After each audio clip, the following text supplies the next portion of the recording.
Essa semana está bem complicada, mas eu agradeço a todos os que estão me dando esse espaço para falar e denunciar o que está acontecendo em Cuba. No canal dos Estados Unidos, onde ela fala que como é que o Fidel consegue captar tantas pessoas de pensamentos tão diferentes e classes sociais tão diferentes. E ela fala que o Fidel lia muito e dava muitos livros para ela ler. E aí teve um dia que o Fidel pegou um livro e falou: esse livro você tem que ler hoje. Era Gramsci. Gramsci.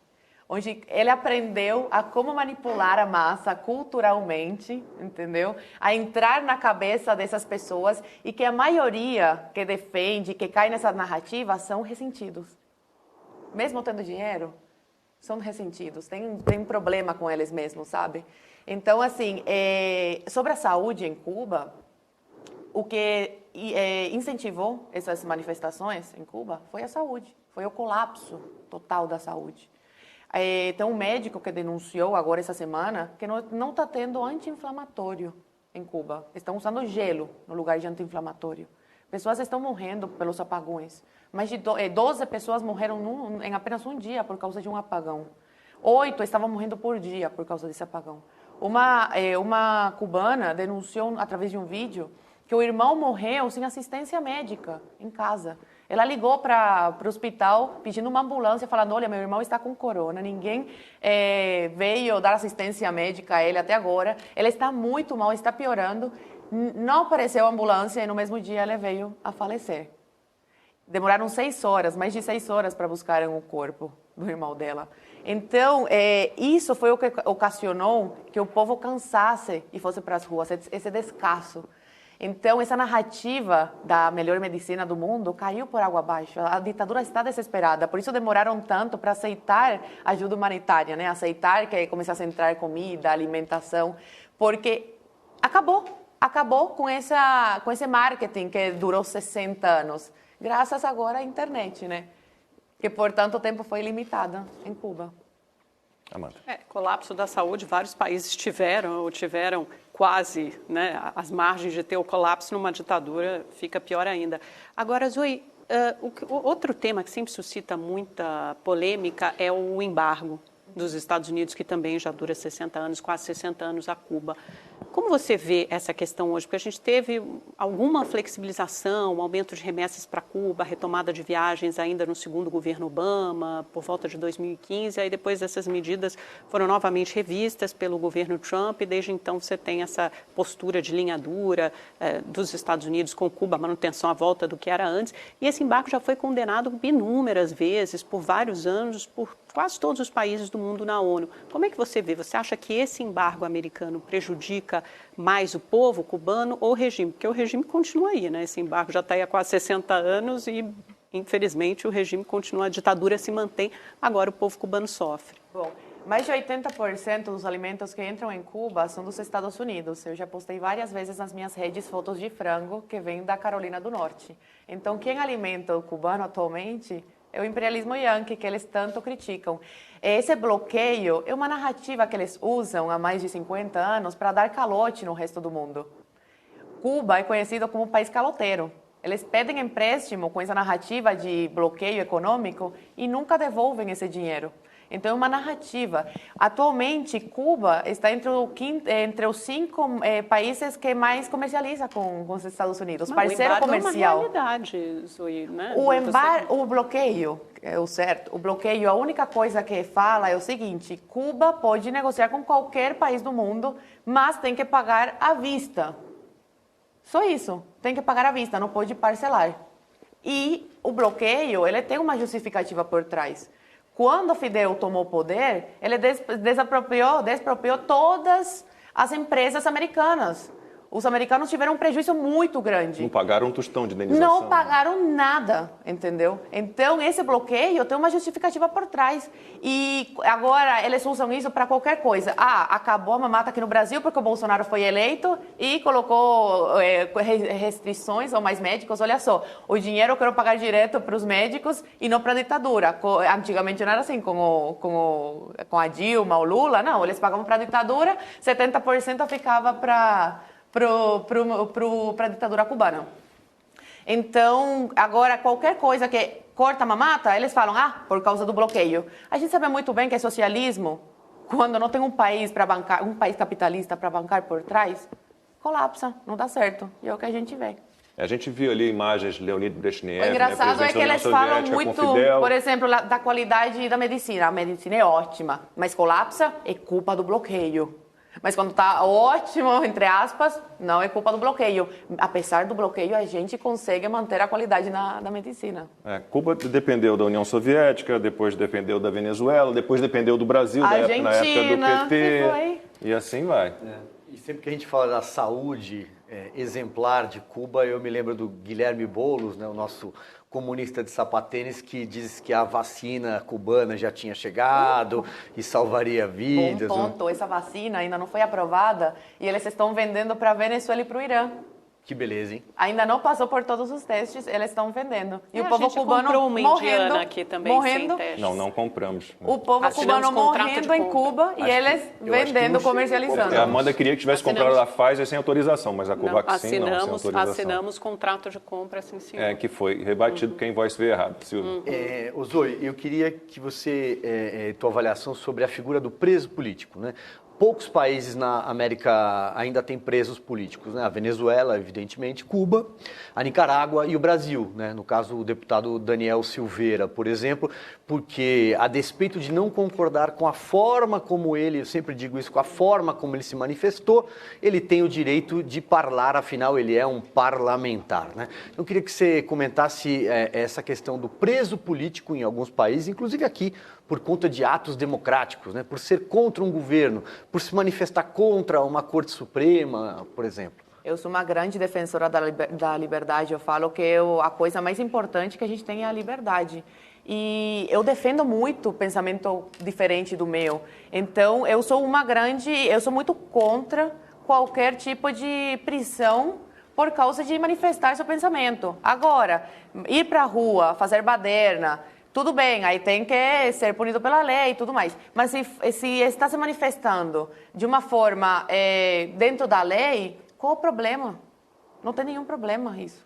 Só em ditaduras que a gente vê isso. Aqui no Brasil eu fiquei assustadíssima quando aconteceu com o parlamentar, né? Que tem parlar, né? Exatamente, que pode falar, se manifestar livremente, e não só por ser parlamentar, mas por ser um ser humano. Todo ser humano tem que ter o direito de se manifestar livremente, dentro do que fala a lei, claro. Mas aí aquelas contradições que a gente enxerga em algumas manifestações aqui no Brasil, né? Com foice e martelo por toda a manifestação, em faixas e cartazes. Se você parar para imaginar, num regime comunista, você não teria aquele tipo de manifestação. Constantino. Pois é, a verdade verdadeira, né, e triste é que tem muito defensor de Cuba espalhado aí pelas redações no Brasil, e são os mesmos que recebem com um risinho de deboche quando falam em Foro de São Paulo ou comunismo. Isso é uma coisa ridícula, não existe. Mas, Zoe, eu queria a sua opinião sobre a postura americana. Aqui nos Estados Unidos, aqui na Flórida, o governador Ron DeSantis está subindo muito o tom, mandou uma carta para o presidente Joe Biden enfurecido, porque o Joe Biden adota uma postura, parece até um jornalista brasileiro. Né? Não, o povo está pedindo vacina e não sei o quê, um discursinho bem blasé e não encara a realidade. Né? E aqui, que o Ron DeSantis conhece, porque quase todos os cubanos foragidos estão aqui na Flórida, ele está falando, obviamente, que tem que ajudar, os Estados Unidos tem que ajudar nesse momento a população que clama por liberdade, oferecer internet e de alguma forma, agir de maneira mais enfática. Você acha que se o Donald Trump ainda fosse o presidente, não tivesse tido ali uma eleição muito suspeita, né, com cheiro de golpe, você acha que haveria uma postura muito diferente dos Estados Unidos? Com certeza, é isso que eu sempre falo e lamento, é que infelizmente os americanos, ou a fraude, né, suposta fraude que teve nos Estados Unidos, com o Trump eu tenho certeza que alguma medida seria tomada. Mas a gente sabe que o Biden, infelizmente, é um simpatizante da ditadura cubana. É esquerdista, igual o Obama, né, que na última semana do seu mandato tirou a lei dos pés secos, pés molhados, que dava o direito do cubano de chegar em terra americana, tocando terra americana, já tinha direito de ficar no país. Então, é decepcionante, mas eu vejo que os cubanos estão se mobilizando muito muito nos Estados Unidos, na Flórida, e estão exigindo e pressionando o presidente Biden para que faça alguma coisa. Estão pedindo até um satélite, né, para enviar internet de graça para Cuba, para facilitar essa comunicação dos cubanos com o mundo externo. Vamos ver o que vai acontecer, mas eu acho bem difícil. O Biden, eu falo que ele não tem as calças bem apertadas para isso. E ele é chamado da China, né? A China é um fantoche da China. E a China é aliada de Cuba. Zoe, você contou a história da fuga da sua família, do seu pai, sua mãe, suas irmãs de Cuba. E eu me lembro bem, eu trabalhei 14 anos com jornalismo esportivo, né? E em 2007 eu estava cobrindo os Jogos Pan-Americanos do Rio de Janeiro e 2 lutadores de boxe cubano pediram asilo político ao Brasil e eles foram devolvidos pelo governo do PT a Cuba. Obviamente você não deve ter essa informação, mas num caso como esse, 2 atletas, 2 cubanos, que tentaram asilo político em outro país, não conseguiram, né, porque o regime que havia no Brasil era simpatizante da ditadura cubana, e são devolvidos. O que aconteceria, deve ter acontecido com esses 2 lutadores lá em Cuba? Olha, o que acontecia antigamente, o que aconteceu até com um tio da minha amiga, que tentou por várias vezes sair de Cuba ilegal, é que eles deixam isolados, deixam desaparecidos por alguns dias, aí na época torturavam, batiam, né? Davam para eles recapacitarem. E depois de um tempo devolviam para suas famílias.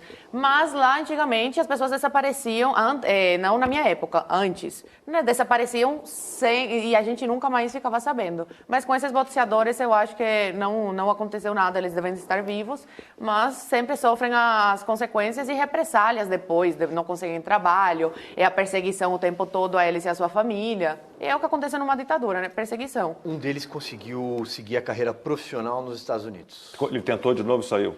E lá como? Uma coisa que me assusta é que você falou que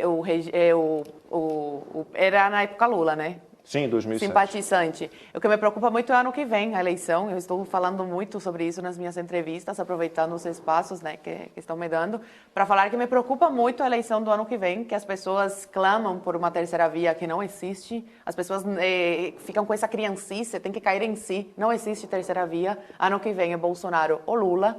E, não vote em nenhum dos dois. Pois se você não vota em nenhum dos dois, você acaba ajudando o Lula. Ele deve estar dando risada desse povo de que fala da terceira via. É uma coisa que me preocupa muito, porque eu saí de uma ditadura e o Lula é um grande defensor, apoiador e financiador dessa ditadura. Então, tudo que os cubanos estão fazendo agora vai valer de nada.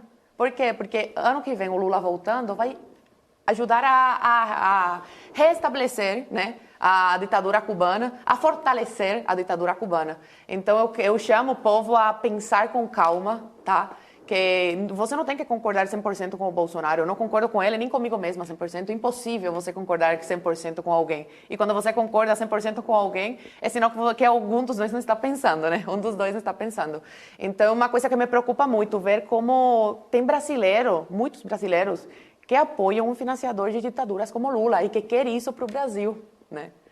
Então, é isso que eu sempre quero deixar claro aqui, eu como cubana, minha preocupação da possível volta do Lula. Mas eu acho que brasileiro inteligente não vai cair nesse papo aí de Lula novamente. Amanda.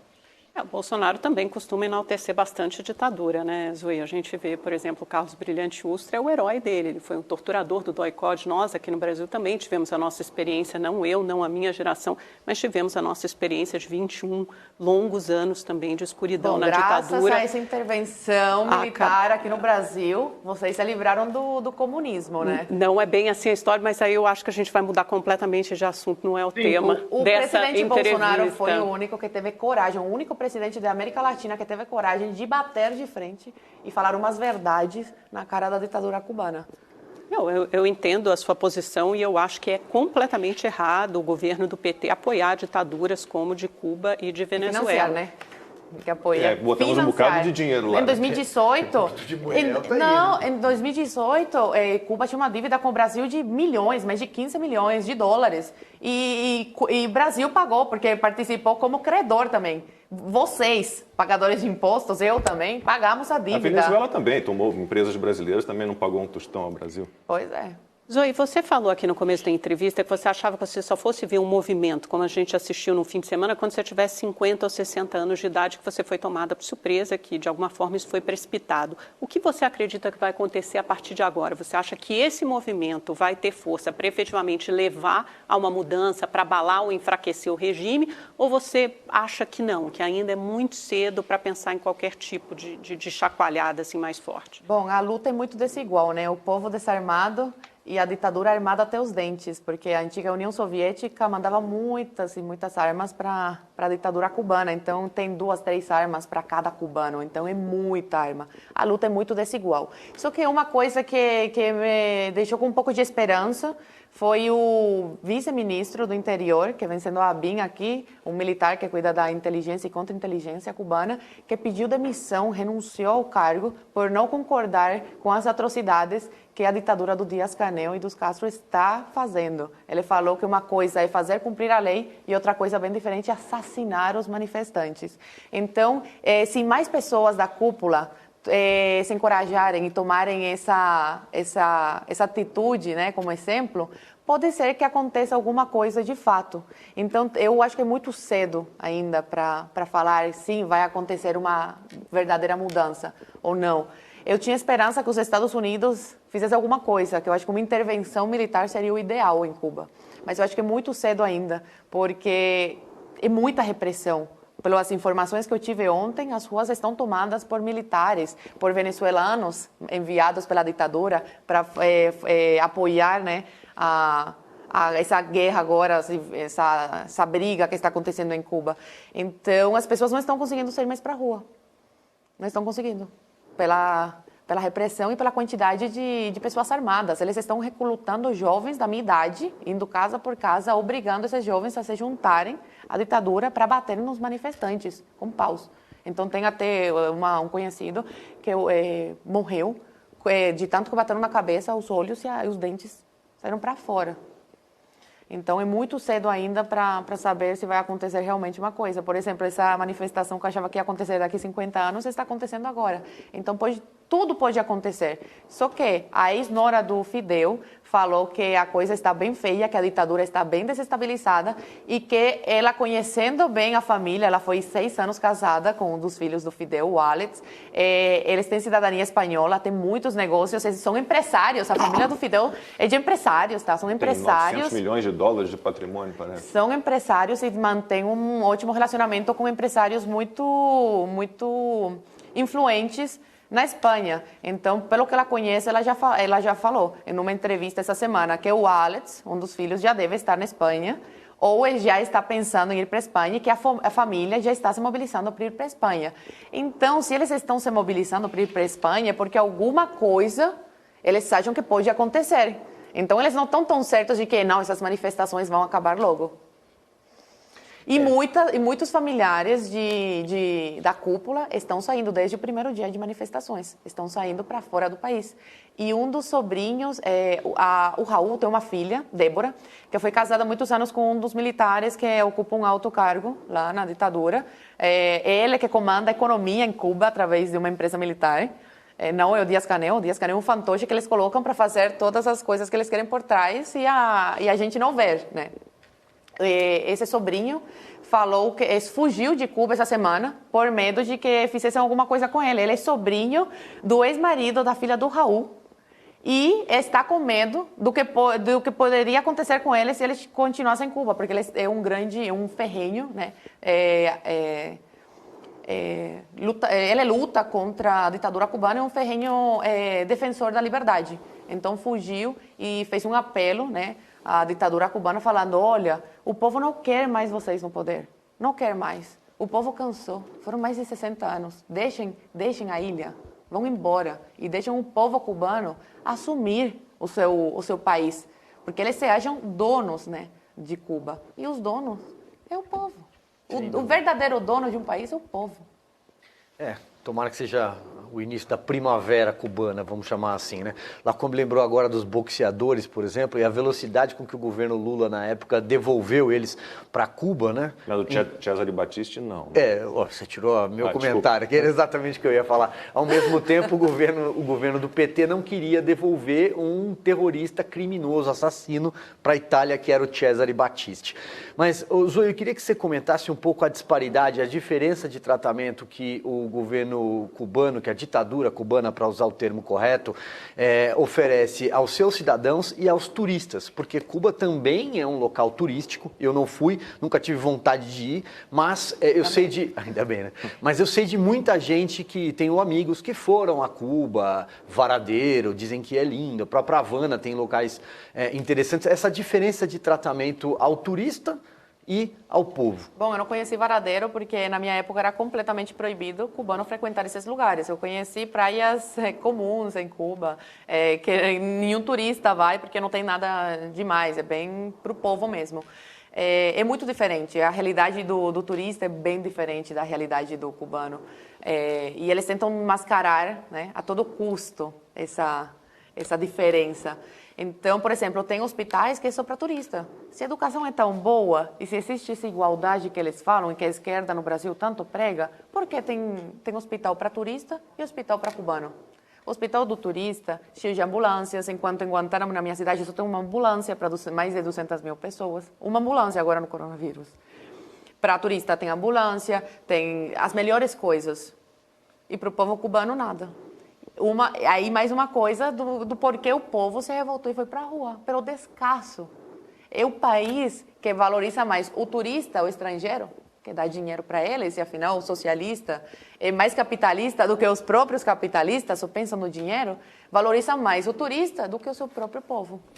Estamos de volta, conversando com a Zoe Martínez, cubana naturalizada brasileira, sobre a situação em Cuba. A pergunta é do Rodrigo Constantino. Bom, também se lembra só que Fidel Castro tratava com médico espanhol. Ele era psicopata, mas não era burro. O Hugo Chávez é que acreditou em médicos cubanos. Zoe, você falou da terceira via, eu quero fechar com isso também, né, para o ano que vem. Quando Fidel morreu, em 2016, e foi encontrar o Capeta, Aécio Neves, o moderado dos tucanos, né, disse que morreu um presidente que era um dos grandes líderes do nosso tempo. Fernando Henrique Cardoso, sociólogo marxista, disse que era uma luta, que o Fidel lembrava a luta dos pequenos contra os poderosos. E o mais comunista dos tucanos, José Serra, disse que perdemos um herói.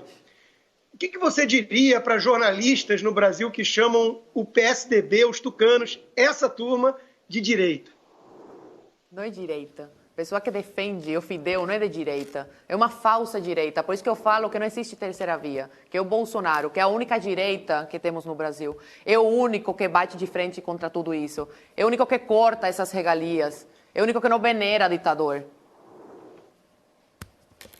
Bom, de volta, e eu vou passar uma pergunta de um espectador para a Zoe. Jean Moraes pergunta se você sabe se hoje existe alguma forma normal de alguém conseguir sair de Cuba. Atualmente sim, só que o que falta é o dinheiro. Então, agora as pessoas podem sair de Cuba, o problema é que nem todas têm família fora para mandar o dinheiro que precisa para sair de Cuba. Então, por isso que ainda tem muitas pessoas que estão lá ainda tentando reunir dinheiro para conseguir sair. E a renda lá é baixíssima. Baixíssima. Quem tem uma vida menos pior, menos miserável, é quem tem família fora. Que o imperialismo yankee, os países capitalistas malvados são os que financiam aquilo lá e os que fazem com que o cubano não acabe de morrer de fome e das necessidades básicas. Você sai de Cuba, mas o cordão umbilical, né, continua. Por exemplo, eu tenho meus avós lá, eu moro aqui. Óbvio que eu vou ter que mandar dinheiro para lá e vou acabar ajudando a ditadura porque eles ficam com uma quantia bem, né, bem especial. Então, assim, não são todos os que conseguem sair, mas muitos estão lutando para conseguir sair de Cuba. Mas na minha época era completamente proibido, por isso a separação familiar tão demorada. Tão dura. Nós temos 1 minuto e meio só. Eu acho que não sei, apontar para o futuro. Você vê mudanças do regime Castro agora para o Dias-Canel, tem uma nova Constituição, né, de 2019, tem alguma sinalização? você pode ter, pelo menos, a propriedade privada reconhecida, pequenos negócios, autônomos. Você vê isso nas ruas de Cuba? Houve alguma mudança na prática? Olha só, pequenos negócios podem agora abrir, sim, só que assim, é por temporada. A ditadura cubana abre a temporada, por exemplo, para abrir aquelas casas para receber turistas, fecha a temporada, então quem conseguiu abrir, abriu, quem não conseguiu, não conseguiu. Só que, volto a falar, quem consegue abrir esses negócios é quem tem família fora que manda dólares para conseguir abrir, porque um cubano comum, com o que ganha, com a miséria que ganha, não consegue abrir seu próprio negócio.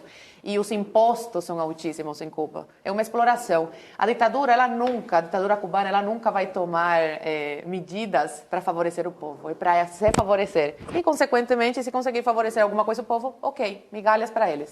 Mas sempre, toda decisão que eles tomam é pensando em si. Então, sem uma ajuda externa, é difícil que a situação... Exatamente, sem uma ajuda de um país capitalista.